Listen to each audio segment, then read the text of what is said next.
It's time to move on.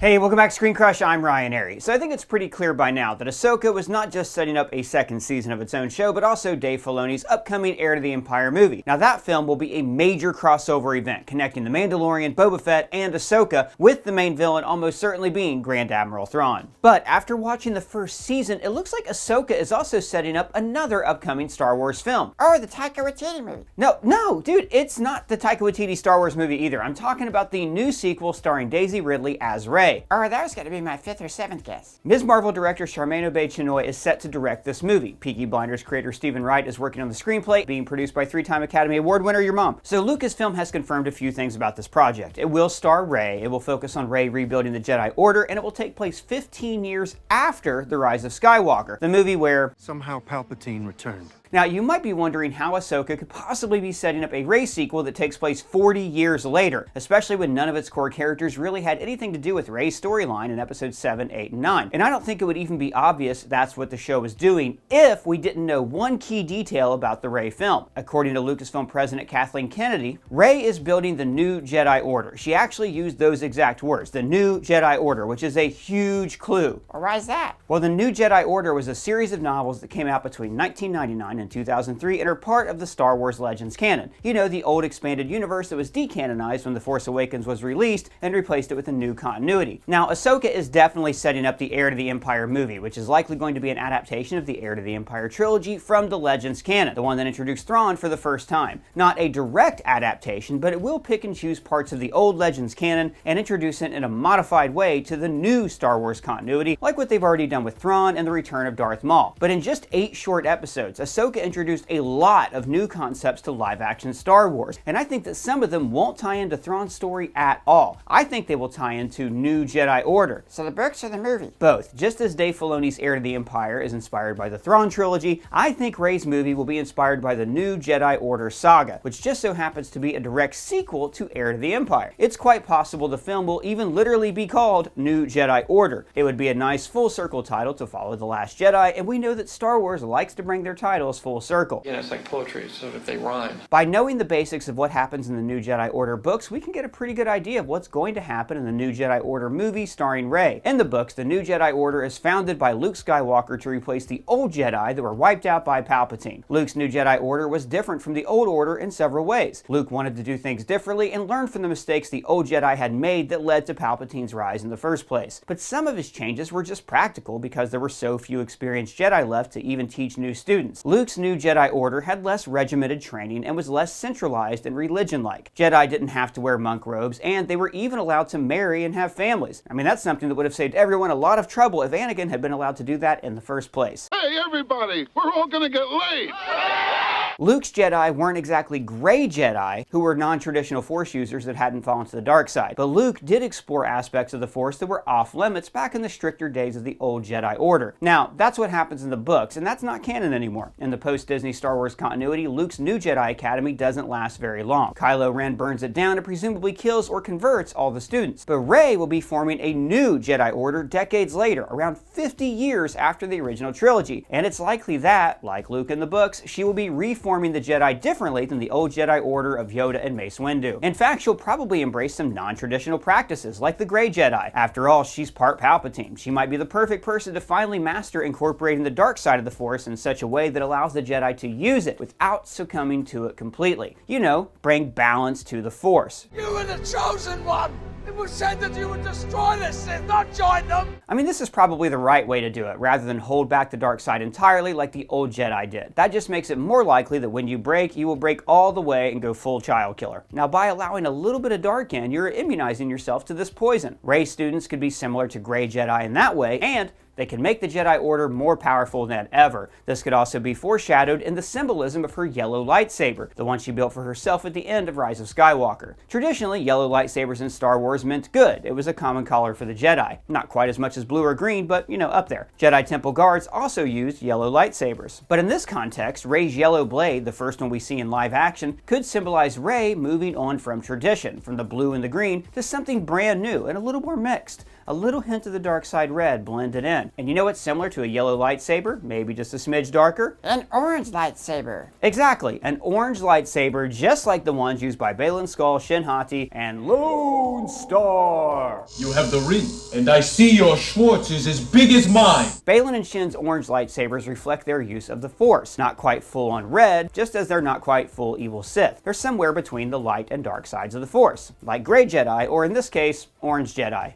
We are no Jedi. The Ahsoka series plays a lot with this idea of a gray or orange Jedi. Sabine isn't a traditional Jedi, for example. Even towards the end of the series, where she embraces becoming a Padawan again, she's still holding on to her Mandalorian ways, using her blaster. So uncivilized. So she does questionable things, like help the enemy for her own selfish reasons. I mean, giving the bad guys the key to destroying the galaxy to spare Ahsoka's life is a really nice gesture, but it's exactly why the old Jedi are so hung up on not having personal attachments in the first place. And Sabine has plenty of attachments, not just to Ahsoka, not just to her Mandalorian heritage, but she's clearly attached to Ezra Bridger. She might have helped Baylan more to find Ezra than to spare Ahsoka. And Ahsoka herself is kind of a gray Jedi. Her presence in the Force is elusive. She literally quit the Jedi Order and kind of did her own thing as a Ronin warrior. Her white lightsabers were originally red, another symbolic color choice like Baylan and Shin's orange blades. Baylan Skoll is probably the closest we've seen in live action to a true gray Jedi. The late great Ray Stevenson played him with a fantastic depth. Even with little dialogue, you could tell that the Jedi Purge deeply traumatized him, that he still has a respect and love for the Fallen Order, hesitant to kill other Jedi unless necessary. To kill her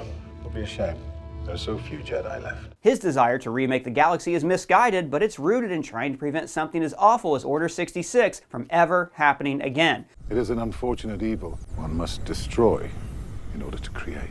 Now, we talked a bit about what we can expect in Season 2 of Ahsoka. There's a decent chance that whatever's going on with Baylan Skoll and Shin Hati won't be at all connected to Heir to the Empire, but instead continue on in the show's next season. And that storyline is likely one of the foundational bricks that is setting up the Rey movie. Now, it's unclear exactly where Baylan's story is going, especially now that Ray Stevenson's death came so unexpectedly and tragically. But given that the character would probably be too old, Baylan likely wouldn't have been in the Rey Skywalker movies anyways. But his apprentice, Shin Hati, could be. In fact, she would be the perfect age. By the time of the new Rey movie, which would take place about 38 years after Ahsoka, Shin Hati would be in her mid-50s or so, and she could be a powerful antagonist for Rey to face off against in the next movie. We've talked about how Shin might become possessed by the Force god Aboleth, and how she might fight off the possession and be reformed. Either way, as part Force god or not, I think we'll see a middle-aged Shin Hati show up in the new Jedi Order film. They'd have the opportunity to do some really cool stunt casting too and put a heavy hitter in this role. I could definitely see someone like Jessica Chastain or Nicole Kidman as an older, wiser Shin Hati. It's actually really convenient that she's trapped literally in another galaxy with no way home. It's a good way to explain why we never saw her in the sequel trilogy. Maybe it's Rey who brings her back at the beginning of the new Jedi Order film. She could be studying the ancient Jedi tech she took from Luke's island, where she finds a way to summon Force users from great distances, possibly through the world between worlds. Rey might be struggling with the weight of forming a new Jedi Order. An older Shin Hati could be the perfect mentor figure for Rey, an older, wiser Force user with ties to the old Jedi Order. Shin can introduce Rey to the gray/orange philosophy that Baylan taught her. Rey, eager for help, could be seduced by this call to the not-so-dark side, realizing the gray Jedi is the way to go, right up until it isn't. Shin could then backstab Rey in the third act and reveal herself as the film's villain. Or she could propose something that goes too far, like using the new Jedi Order to take control of the New Republic. Just like when Ego asked Peter to join him, or even better, when Kylo Ren asked Rey in The Last Jedi. Shin sticking out her hand just as Kylo did could wake Rey up and make her realize that Shin is just as dangerous as Kylo was. She rejects Shin as a mentor, they have a big epic fight, and Rey defeats her. Rey then takes what she learned from Shin and combines that with what she learned from Kylo Ren and Leia and Luke, and finally forges her own path. She creates a new Jedi Order her way, something different from before, just as Luke did in the books. And the catalyst for all this is Baylan Skoll's teaching and the return of Shin Hati. Or Shin could die in Season 2 of Ahsoka and none of this happens. I mean, I'm not freaking psychic.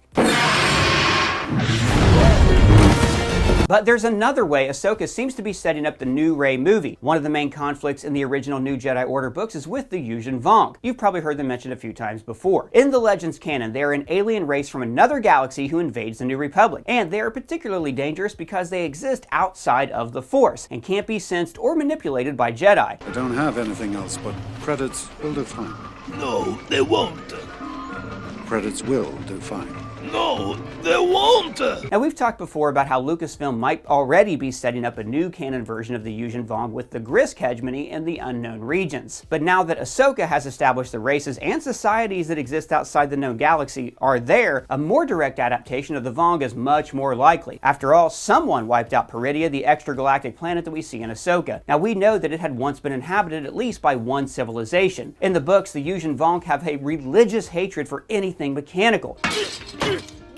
And you know what isn't found to be anywhere on Peridia? Detroit? Machines. The Vong have been an ancient enemy of the Night Sisters who lived on Peridia. The bandits we see Shin Hati join might be descendants of the few survivors of the Yugan Vong invasion. The Nadi may have adapted their nomadic, simple technology lifestyle as a defense mechanism against the Vong. So what if the temple we see Baylan heading toward at the end of Ahsoka isn't just connected to Aboleth and the Force gods, but also some kind of beacon or old base used by the Yugan Vong? The giant statue of Mortis might not be pointing at the beacon as a guide, but as a warning to stay away. In Season 2 of Ahsoka, we might see Baylan's skull reach this temple and activate the beacon, drawing the Yugan Vong back to Peridia, where they learn of a new galaxy to conquer, perhaps directly from Baylan himself. They might even be who Baylan was trying to actively search for all along, as a means to his plan to wipe out the galaxy and remake it from scratch. Once they learn about the main Star Wars galaxy we know and love, the blue Milky Way, if you will, the Vong start amassing an intergalactic fleet, one that takes about, 38 years to reach the Star Wars galaxy and invade it. The New Republic, or the New Republic really, are still rebuilding after the First Order coup. They'll have a lot of trouble taking on this alien force, an entirely different kind of enemy than the Imperial fleets of the previous Star Wars movies. They'll seek out the new Jedi Order for help, just as the Old Republic relied on the old Jedi Order. And just as Luke and his students fought the Yugan Vong in the new Jedi Order books, Rey and her students will have to fight the Vong from the distant galaxy that's introduced in Ahsoka. Or but who are Rey's students? Well, Finn is likely one. It's implied in the sequel trilogy that he's Force sensitive. He almost admits as much to Rey in Rise of Skywalker, and he handled himself pretty well against the Sith Master in Force Awakens. At least for a little while.